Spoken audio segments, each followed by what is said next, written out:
আলবাত রেখেছ। তোমার মতো মেয়ে সব পারে। দাঁড়ান, আপনার ছেলে ফোন করুন, সব বলছি। ছেলেকে বলার কি আছে? ছেলে কি আমার গার্জেন?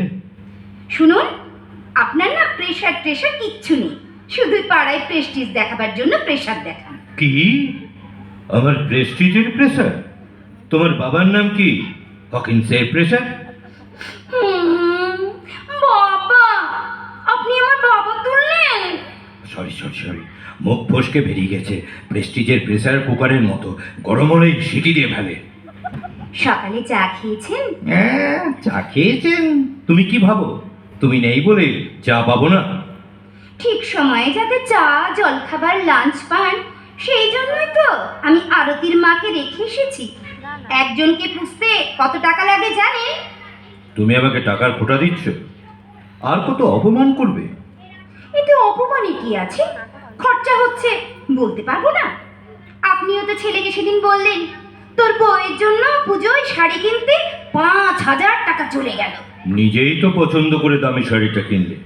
শ্বশুর মশাইয়ের একটা প্রেস্টিজ আছে তো, এর থেকে কম দামে নিলে আমার বাপের বাড়ির লোক কি বলবে শুনি? তাও তো ব্লাউজ দেননি। আর পারবো না দিতে। সামনের বছর আপনার থেকে আর আমি কিচ্ছু নেব না, ঢের হয়েছে আমার। এত রেগে যাও কেন বলো দেখি? আজ বাপের বাড়িতে কি রান্না হয়েছে?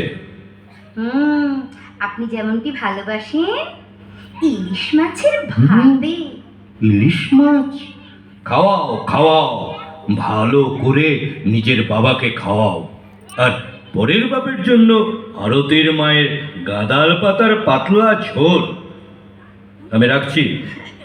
শুনুন শুনুন, রাখবেন না। হরিকে পাঠিয়েছি আপনার জন্য 2 পিস ইলিশ মাছের ভাপে।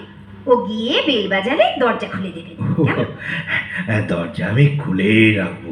খবরদার ও কাজ করবেন না, চারিদিকে যা চুরি ডাকাতি হচ্ছে। রাস্তায় তো চুরি ডাকাতি হবেই, আমার বাড়িরই তো অর্ধেক জিনিস পাচ্ছি না। কি বলতে চান আপনি? আপনার জিনিস আমি চুরি করেছে?